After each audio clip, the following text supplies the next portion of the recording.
We have a very exciting show for you today with some breaking news. It is Ingrid Newkirk's 75th birthday. This is the woman who launched PETA back in 1980, the world's most powerful, most influential animal rights organization. And leave it to Ingrid Newkirk to use her birthday not to celebrate herself, but to issue a call to action to you to speak for voiceless animals. There are 75 simple ways that you can help animals for Ingrid's birthday. Animals used in experimentation, food, animals used for clothing, animals used for entertainment, companion animals, of course, wildlife, as well as those poor creatures used for dissection.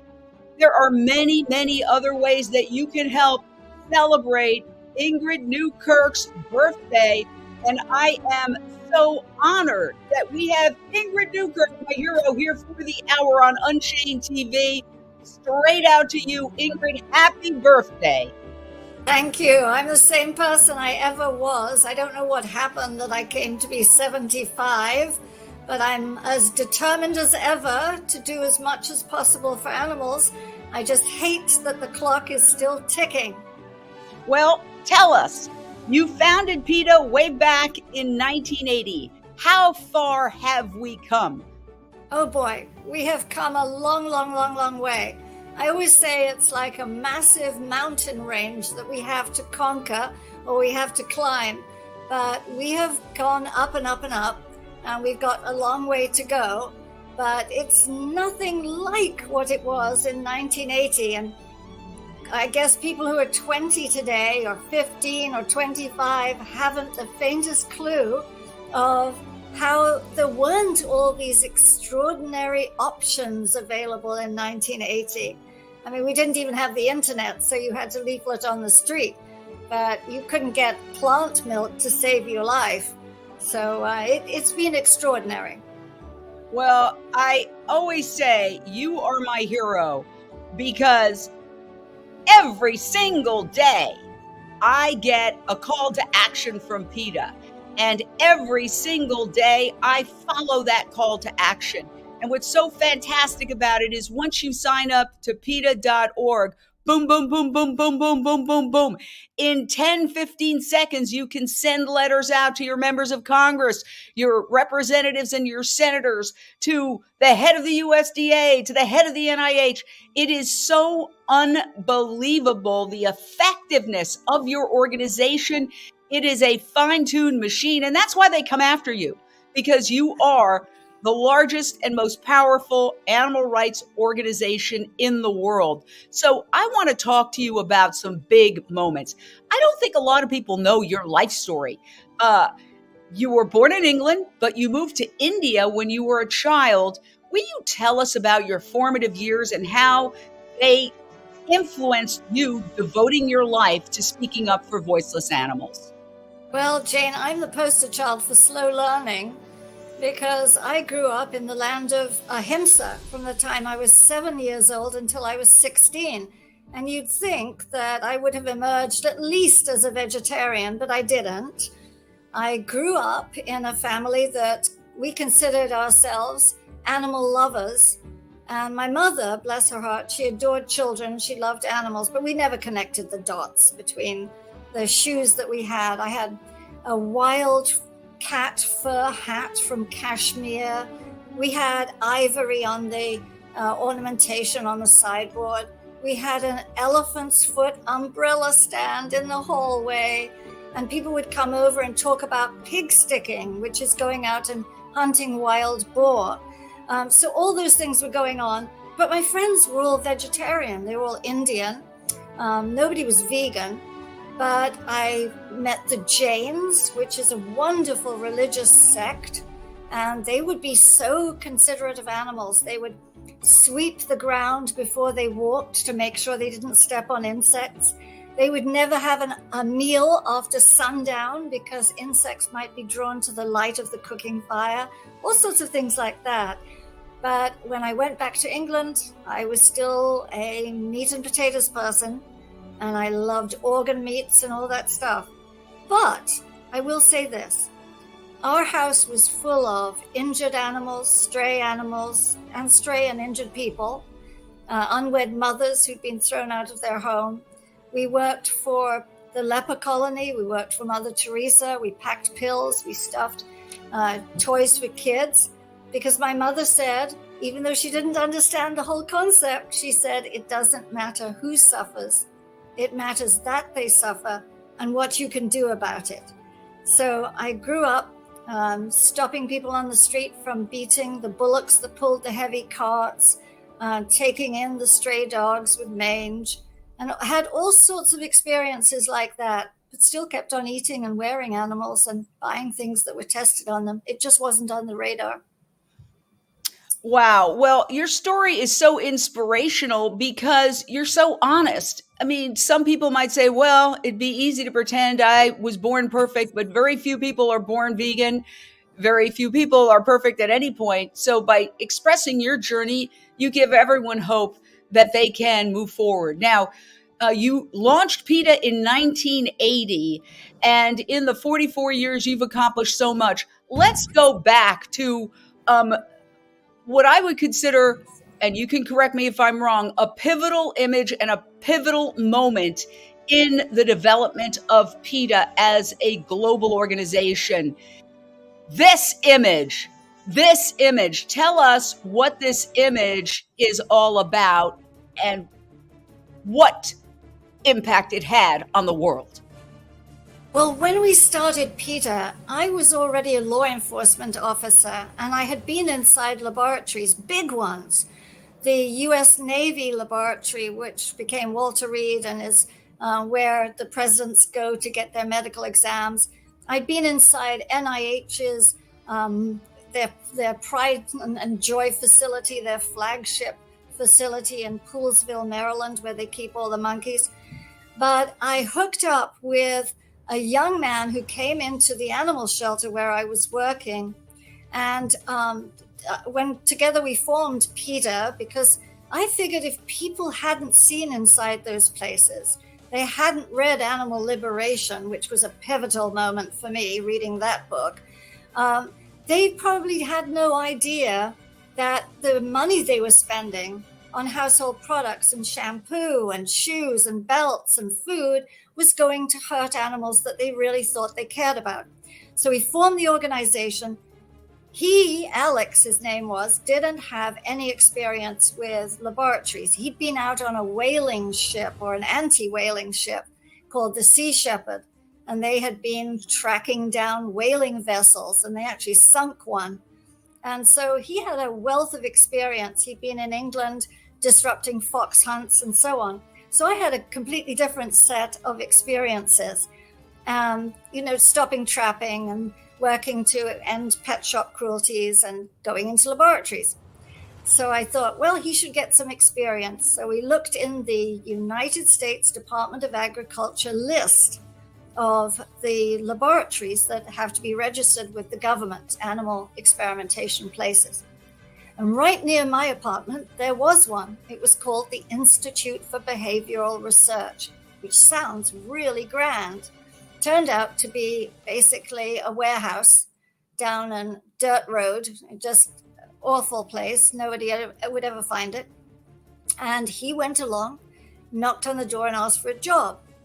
And they said, well, they didn't have any jobs, but he could volunteer if he liked. So he did.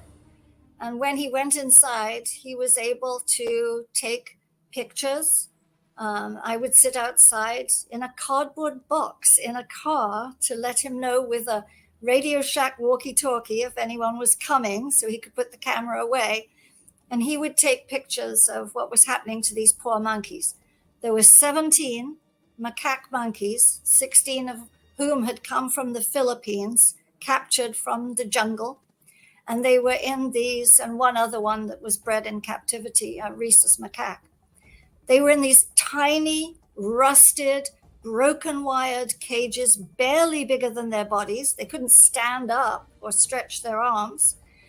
And they were missing most of their fingers. Oh, because God. The experimenter who Jane was, as you know, a psychologist. He had no medical training, no veterinary training at all, was getting a wad of money from the federal government to open up their backs, perform surgery on them, deafferentate them, which means cutting some of the nerves in their spines, so that one or both of their arms would be almost or totally useless. Then he would put them in this converted mini fridge that he had made into an electrical device, and he would shock them to make them use their bad arms.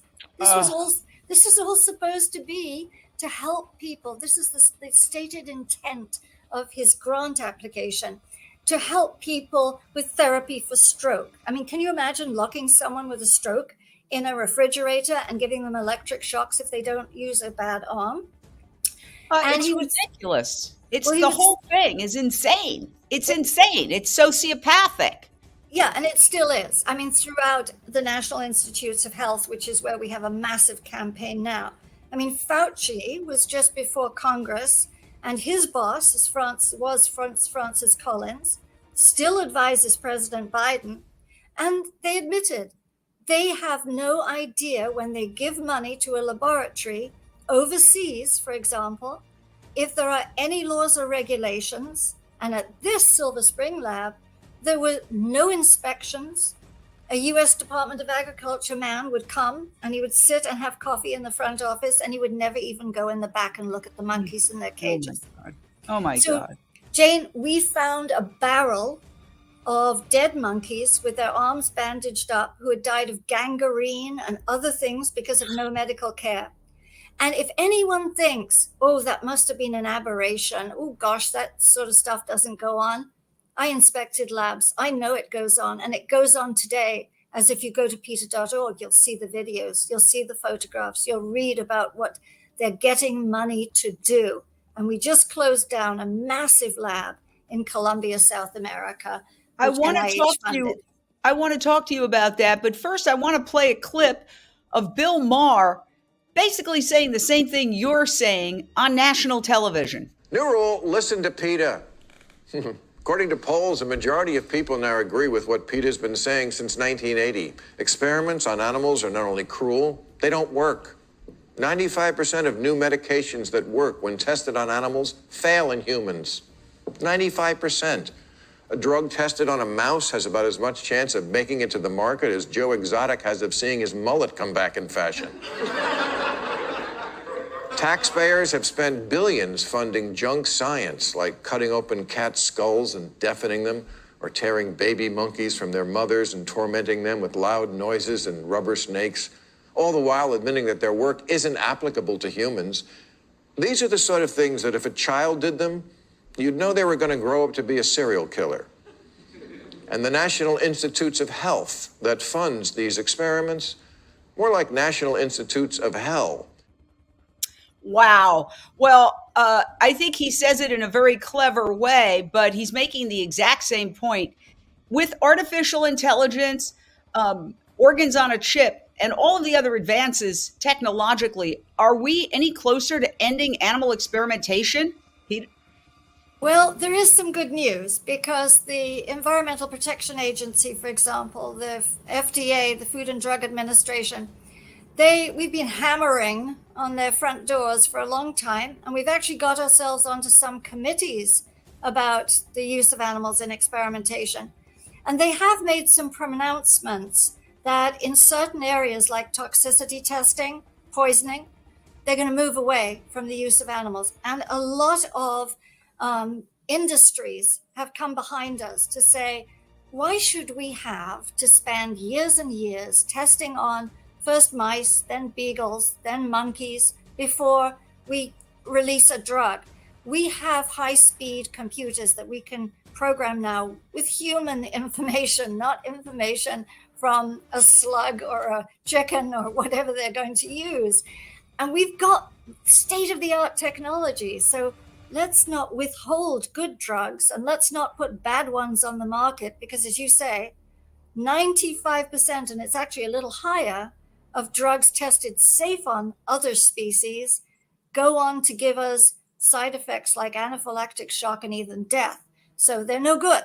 Let's move to state-of-the-art stuff. But yes, we are slowly moving away, and it's vital that people do not give up on their members of Congress, because there are bills now before Congress, like the Cargo Act, that we need every member of Congress to sign on to. That would stop the importation of monkeys, for example, from Vietnam and the Philippines and Cambodia and all these places where they're caught in the jungle. They come in with diseases. They are not quarantined properly anyway. They live in hell, and their babies are taken away from them. They're just breeding machines, and they're just like us. They're just like us. So please, everybody get to your member of Congress and don't take no for an answer. And that's it, the Cargo Act. We have to support the Cargo Act. We've got some breaking news to tell you about. Just got this call just in from the president of Social Compassion and Legislation, Judy Mancuso. Judy has a positive breaking news story to bring us live. Tell us about it, Judy. Hi, Jane, and happy birthday to Ingrid. Well, we are co-sponsoring my group, Social Compassion and Legislation, along with PETA, what's called the Compassionate Advancements in Science Studies Act. So that's the CLASS Act. It's AB 2640. And it just passed the California Senate Education Committee with a unanimous vote of 6-0. Woo! Congrats. What's your reaction to that victory? And can you tell us a little bit about your thoughts regarding that legislation, Ingrid? Well, first, hi to Judy, who does wonderful work. Everybody should support her group. And she's put super legislation through the California legislature. Oh, we're delighted. It just passed out of committee. I think it's got one more to go, but Judy would know more.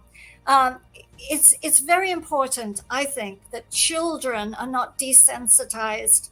And that's one of the reasons that we went after Ringling so heavily. People would say, oh, it's only so many elephants. And we would say, yes, but the last thing that you want a child to see is human beings dominating this wonderful wild creature and making him stand on his head.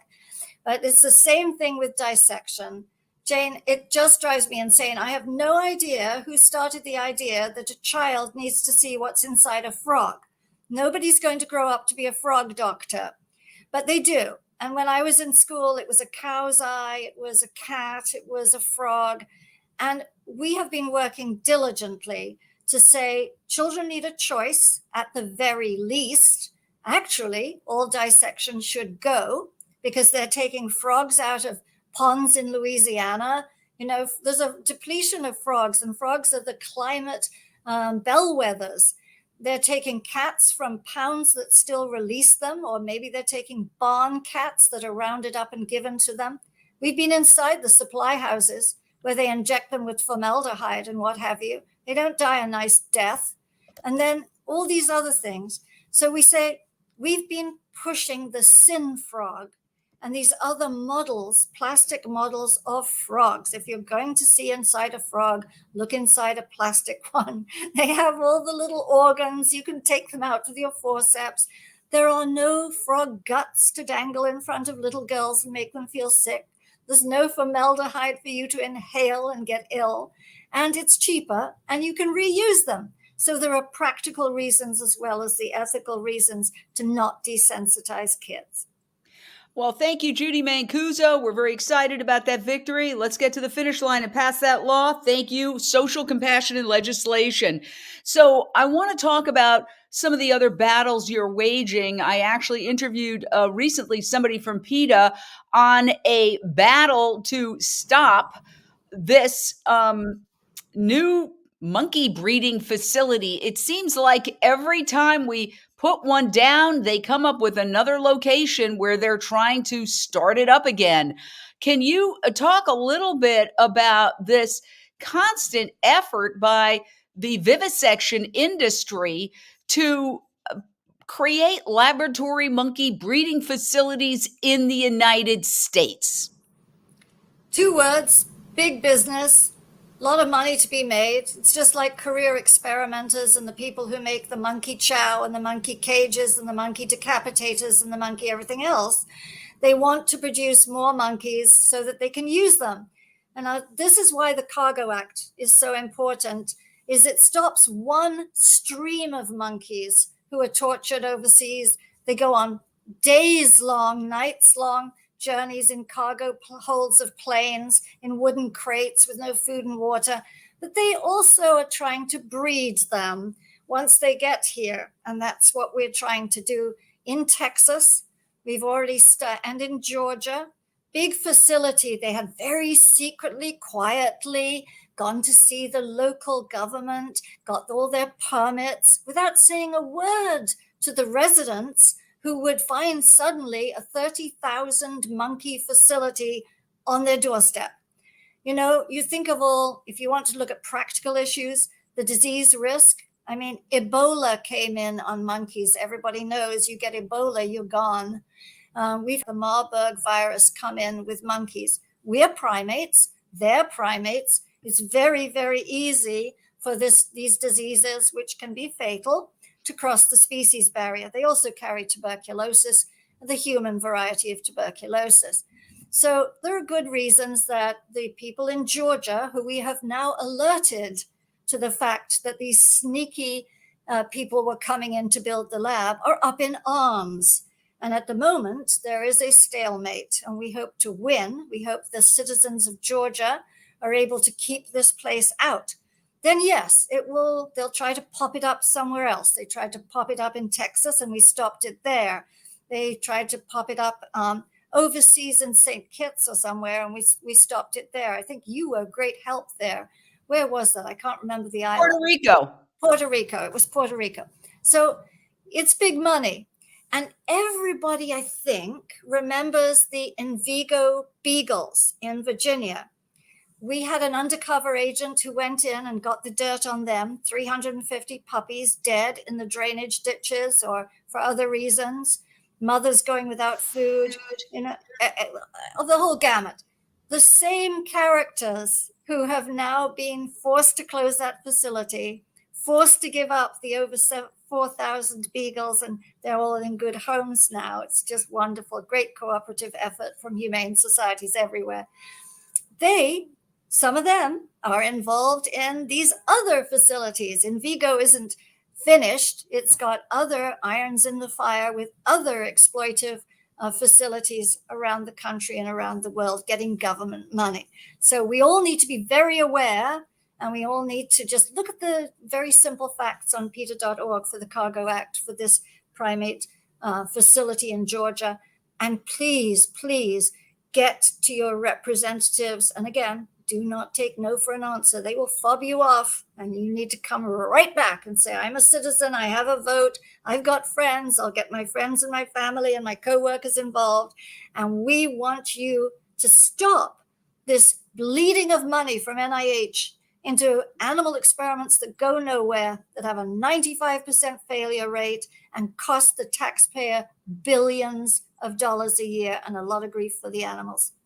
Well, I also just read an article yesterday about how artificial intelligence is revolutionizing drug research, and they can take, all the information that's ever been gathered on any drug and put it into a formula. And it was a fascinating article. And I was looking at this going, animal experimentation is medieval at best compared to these high-tech systems that can come up with solutions and analyze in a moment what would take people years to do by hand. It just brought home how backward the NIH is for still continuing to try to push animal experimentation.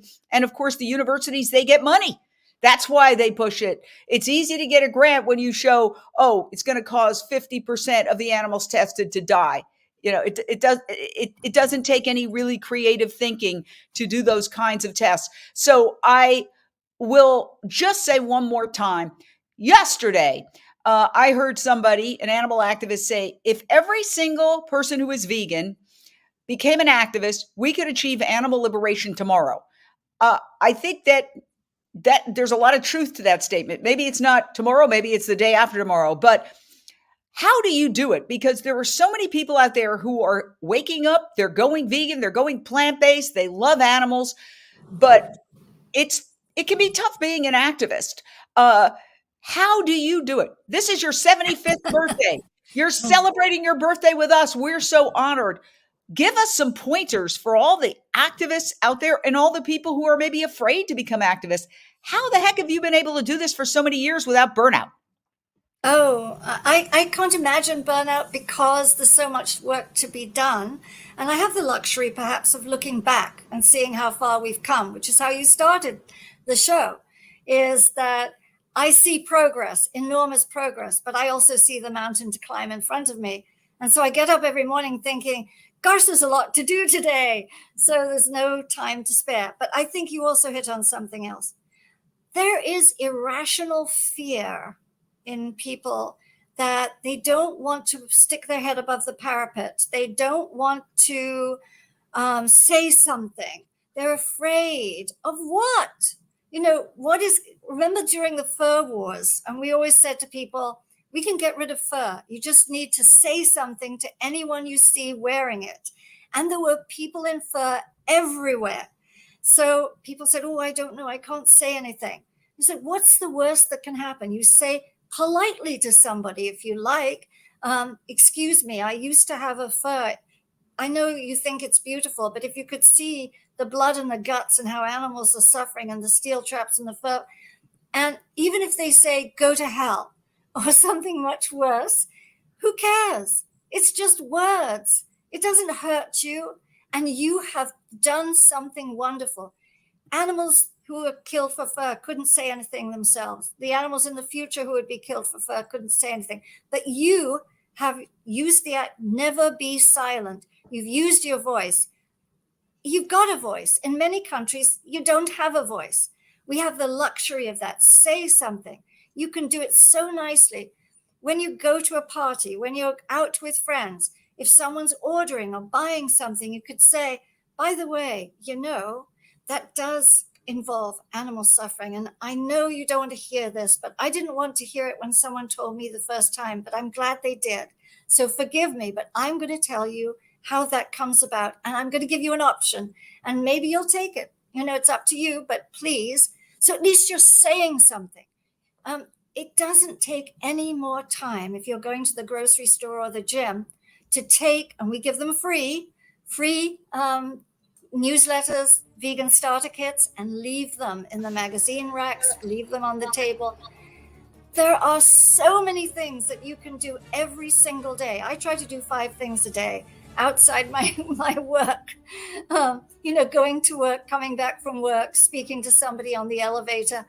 There are so many things. Leaving a sticker, putting a sticker on the little library. And please.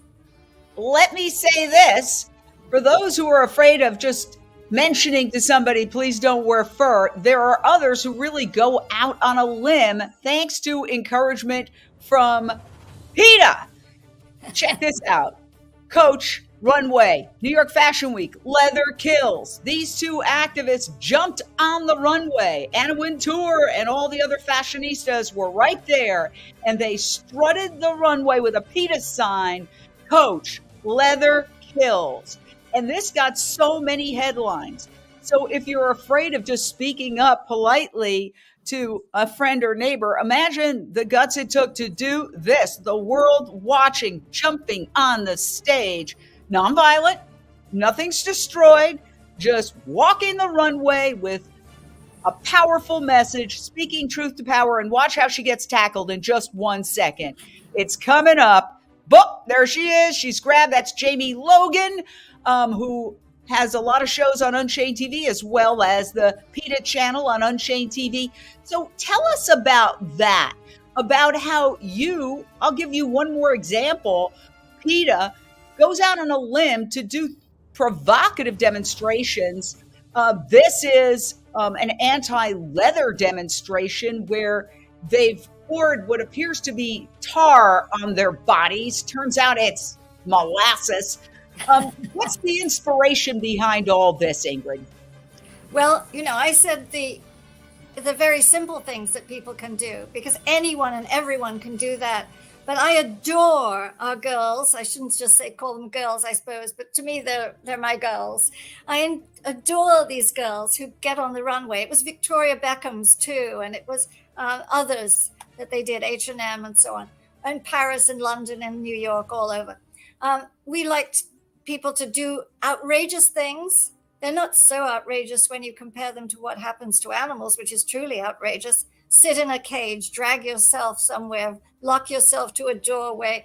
We've done so many things, set fire to cars that were donated to us so that we could stop experiments on pigs and baboons who were used in old car crash experiments. Oh. But, you know, people, if you feel strongly, don't just bottle it up. Don't just be vegan yourself. Being vegan yourself is not enough. It's just a step. We can't grow our movement if you sit at home and eat vegan food. You need to bring other people into the movement. And that's why we have all the videos and the pamphlets and the stickers and everything else. And you have your voice. But it's wonderful to see activism. It's vital to see activism. And what you said is right. If each of us converted 5 people, or each of us spent time really agitating in nice ways or in pushy ways, who cares? We would be able to get the animal liberation going. We would be able to get the animals out, and we wouldn't have to settle for a slightly bigger cage, a slightly longer chain, slightly less cruel procedure. We need them out. We need liberation for the animals. They are us. They are the same as us. It's only our prejudice, our feelings of superiority, which are totally false. If you learn anything about bats or snakes or insects, these animals we despise often, you find out jaw-dropping facts about their abilities, their talents, their thinking, their altruism, everything else. We are garbage compared to so many species' abilities. I want to ask you a tough question because I think it's one that a lot of activists grapple with. There are days where I say, yeah, wow, we're winning, blah, blah, but there are other days, whether it's an encounter with somebody you're close to, who no matter what you say, continues to insist on serving dead animals at their functions, or certain things that just make you deflated. Do you experience that? And do you ever get do you ever feel hopeless? It doesn't last long, but there are times where it's just like, what's it going to take to wake people up? What's it going to take? Yeah, this species makes me despondent, and I'm a member of it. And I think, as I said, what a slow learner I was. So I don't despair because I look at myself and I know all the things that I did. I wanted to be a falconer. My uncle had falcons that he hunted with. And I thought, how glamorous, how exotic, how wonderful. I went fishing. I went deep sea fishing. I did everything. And what was it? For me, it was a heart matter. It was seeing animals suffer that I hadn't seen, and suddenly thinking, what in God's name am I doing to cause suffering like this? But for other people, it's health, it's the environment. You don't know what will ping them into consciousness. So you have to keep going, and you have to keep trying angles. And I have somebody I knew years ago. His name was Michael Handley. He was an NRA spokesperson. He found a dog. This was before the internet or before cell phones. He found a dog who'd been hit by a car. And he was on the Beltway in Washington. He didn't know which county he was in. Was he in Prince George's or Montgomery? And so he had to go off the Beltway, find a call booth, call the local police. They said they didn't help. Call animal control. It was closed. Try and find in the yellow pages a veterinarian. So he came to me at the Washington Humane Society at the time, and he said, I will pay for a commercial and I'll appear in it and I'll give one number for people, so if they find an animal in trouble, they can call and you have an answering service and take care of it. I did. He made such fun of me for being a vegetarian. All he cared about was dogs. He worked for the NRA. He was a racist. It was just an incredible challenge. By the time he died, he had raised a 17-year-old vegan son. He spoke out against fishing. He had resigned from the NRA. He himself was a vegan. you wouldn't use anything that came from animals. If you had ever said, here's a hopeless case, Mike was a hopeless case. But it worked in the end. Well, I think you raise an important point. I've heard people say that it's the people who fight you the most vigorously who may be the most open to change because it's a defense mechanism. So they're pushing back. No, you're not going to change me. But it's the people who absolutely have no reaction that you really have to worry about. Through your years of activism, PETA, founded 44 years ago, you launched the world's most powerful animal rights organization. Have you made any observations or conclusions about what personality types are low-hanging fruit? Actually, that's a very tough question because Mike, I would have said, was the highest hanging fruit you could get. I don't know. Everybody changed for one reason or the other with no particular type. I mean, people say, oh, well, liberals, they're going to be. No, I find more Republicans, if anything, in Congress who are against animal experimentation and more Democrats who are in favor of veganism. And they both involve horrendous suffering of animals. So it's not that. I honestly don't know. And people say an old dog can't learn new tricks. And yet you find here's, Ruth Heydrich becoming a vegan at whatever she was, 70 or something. And I find those things every day. And kids, of course, if you don't desensitize them, maybe they're the low-hanging fruit because they've got many years ahead of them if you can change them early. So that's good. But also because they're small, that they relate to animals. Maybe because they're not listened to as much, they relate to animals. And it's only when they grow up and they're taken aside by career or money or the way culture is or who their loved one, what they think, that they start to change and become a little bit cold. So everybody is fair game. Don't give up on anybody. Go for it. That's what I say. When people say, what's your target audience? I say people who eat food. Speaking of food, the vast majority of animals killed for food are chickens. If we could just get people off chickens, we would literally be able to reduce by more than 3/4 the number of animals killed. You've spoken about this. For my 75th birthday, may I ask you to do one thing? Don't eat chickens or eggs. And in 1 year, I believe that you will have saved the lives of about 20 of these dear, wonderful little birds. And can you please decide to feed vegan chicken salad, vegan hard-boiled eggs, maybe vegan scramble to non-vegans? Post our chicken in reverse or other videos on your social media pages and talk to people about the fantasy of cage-free eggs so that other people can save chickens too. That way, you'll have soon saved 75 of them. What a great video. What can we do about chickens as I drive down the Miracle Miles and I see Chick-fil-A and all the other chicken-centric fast food joints? That's the kind of moment that gets me a little overwhelmed. Like, how are we going to handle this? But then I realize that when change happens, it happens very rapidly. Looking back at some old documentaries, you see the moment where cars entered the picture.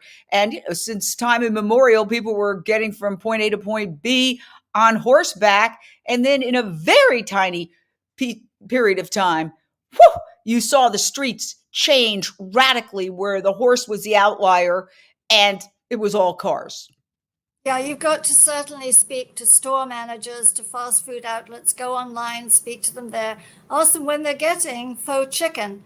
In England, you can get it. The KFC in England, as soon as I get off the plane, I don't go to some gourmet place. I go to the KFC and get a faux chicken sandwich because it's just so great. But all these things, Gardein has chicken nuggets and they're there. But if we are the squeaky wheels, we are consumers. Our purse, our pocketbooks count. Everybody's looking at us to see what we're going to buy. So we need to make sure they know we'll be there if you sell it. But I think the big thing, as I said in that video, Jane, is vegans shouldn't just be talking to other vegans and looking after their own interests.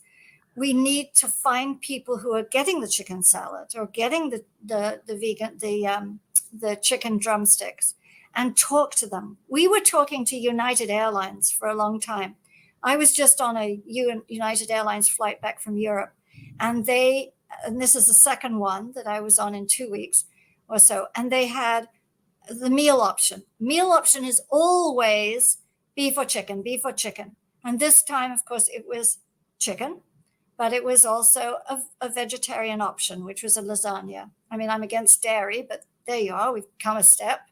And I thought, it's moving, the needle is moving, but agitation, asking for the special meal if you fly, asking on the website for, you just got to say what you want and push and educate others to get it, and feed the non-vegans, feed the people who are buying the chicken meat, give them the Gardein stuff and say, look, it's so much better for your health, your arteries, the earth, the chickens, whatever moves you. Well, so many things to respond to with that. There is an ongoing coordinated multi-million-dollar campaign by the meat industry. It's been documented in a Guardian article. It's been documented by a new more than 100-page report by the Freedom Food Alliance. They are trying to demonize a plant-based meat as processed or ultra-processed, not mentioning that processed meat from animals is officially cancer-causing, according to the World Health Organization. What's your response to that? Is PETA doing anything to counteract that campaign? Yes, and a bunch of other stupid campaigns that these frat boys come up with. The Physicians Committee for Responsible Medicine, I think this week, is issuing some videos about how processed regular meat that comes from cows and chickens is. I mean, the cow and the chicken is a processing machine, and there are hormones in it, there are chemicals in it, the fat is put in from the chicken, the fiber is taken out. It's such a ludicrous thing. It reminds me of when, during the fur wars again, that the furriers came up with this great thing: we don't use any fur from endangered species.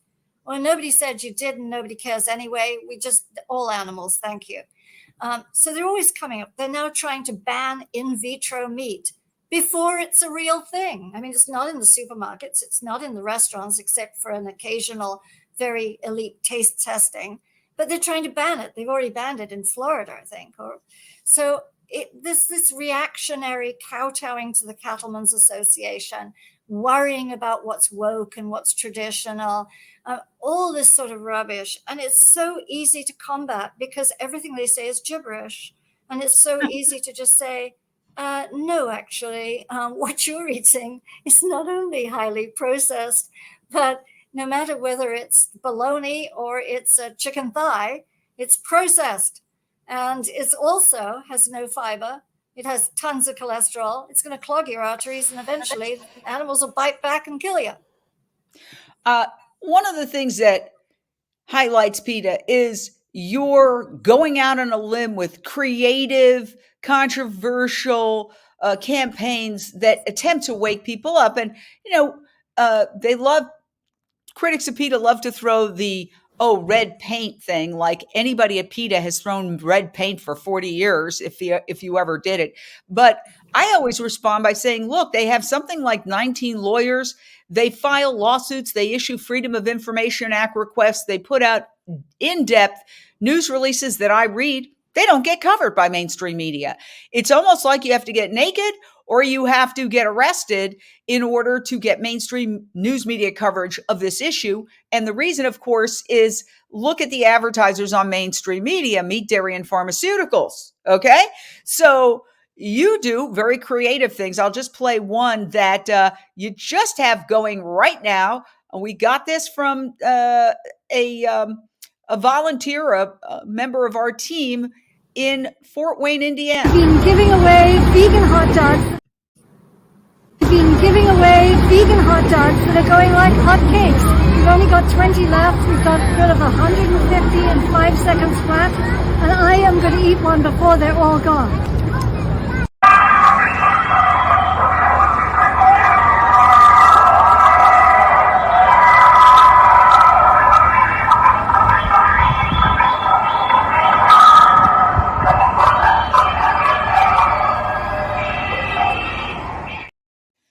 truck was outside a rib festival.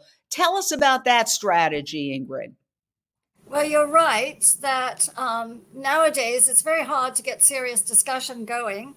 You have to have gimmickry, you have to have sex or controversy, confrontation, and so on. So people are always astonished when they hear how many scientists we have, how many lawyers we have, how many undercover investigations, how many everything other than a catchy demonstration, which is interesting to look at. We have our pig truck, Hell on Wheels. We have chicken trucks, Hell on Wheels, that are going around the country to rib fests, to hot dog eating contests, to hot dog and hamburger outlets. And they all have soundtracks. So you hear the pigs screaming, and those are real pigs screaming. That's an audio recording. You hear the chickens crying and being upset. And we drive around, people look at it, and it says, if at the bottom, after you've stared at it, you'll see, it says, if this upsets you, please go vegan. And there are vegan starter kits there for people, and we hand them out. So it's gimmickry, because otherwise you can't get people to turn around and look in this day and age of so much competing for everyone's attention. What would you say to the mainstream media? I was in the mainstream media for more than 30 years. And I know, having been behind the curtain, it's just incredibly slanted against plant-based because of the advertisers who keep the lights on, meat, dairy, and pharmaceuticals. Also because a lot of the people who are deciding what's news are not vegans, they're meat eaters. And so they ignore stories, important stories, that talk about the benefits of a plant-based diet, for example, reducing greenhouse gas emissions. They completely ignore it. The New York Times did a story that said that people who go from being heavy meat eaters to plant-based can reduce their greenhouse gas emissions by 75%. I thought, surely it's in the New York Times. It's an Oxford University study. They'll cover that, right? No, once again, disappointed. I mean, how bankrupt has the media become on this issue? Well, we try, as you know, to run commercials, and then they're mild, because we know we can't get the gory ones on, the real life things, the real life pictures and so on, and videos that we have. We try to get them on major networks, national networks, and we'll pay top dollar, and they won't take them because they know that we are a one-off advertiser or a few-time advertiser.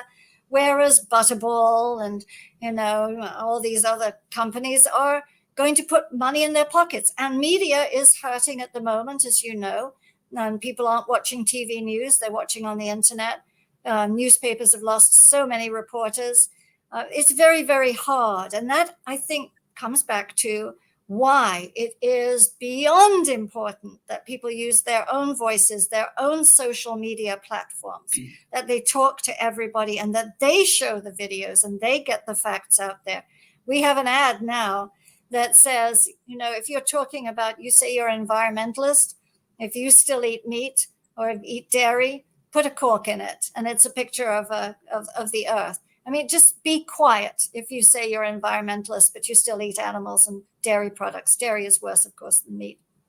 Yes, another major frustration, people who say they're environmentalists and they're having organizational meetings and they're serving meat. You raise the point of it's important for every one of us to use our voice. With 8.1 billion humans on the planet, we can't hope to talk to them all individually, which is why I started Unchained TV, the world's only vegan streaming television network. This is my opportunity to urge everyone watching, please download Unchained TV. It's absolutely 100% free. It takes a second to go to your app store on your phone and download it. You can also watch it online, and you can watch it on any Samsung TV and any TV if you've got an Amazon Fire Stick, a Roku device, or an Apple TV device. So it's a vegan Netflix. Okay, that's the craziest thing I've ever heard. I love Unchained TV. Unchained TV. Your life will change. It's just that easy. Unchained TV has all sorts of content for everybody. Unchained TV changed my life. Unchained TV is crushing it. I love Unchained TV. Unchained TV is my go-to. Unchained TV. Who knew? Unchained, baby. Yes.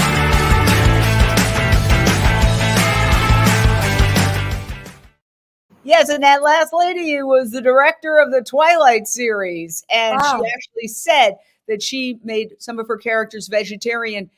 That's vegetarian, but to encourage people from not eating animals. So we only have a couple of minutes left.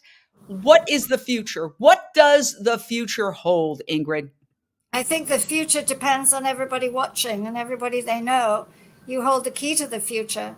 You know, Jane, you've got these fabulous talents. Everybody has some fabulous talents. I'm basically talentless, but I'm enthusiastic. And everybody can get out there and make this happen. And that will be our future of animals still in chains and cages.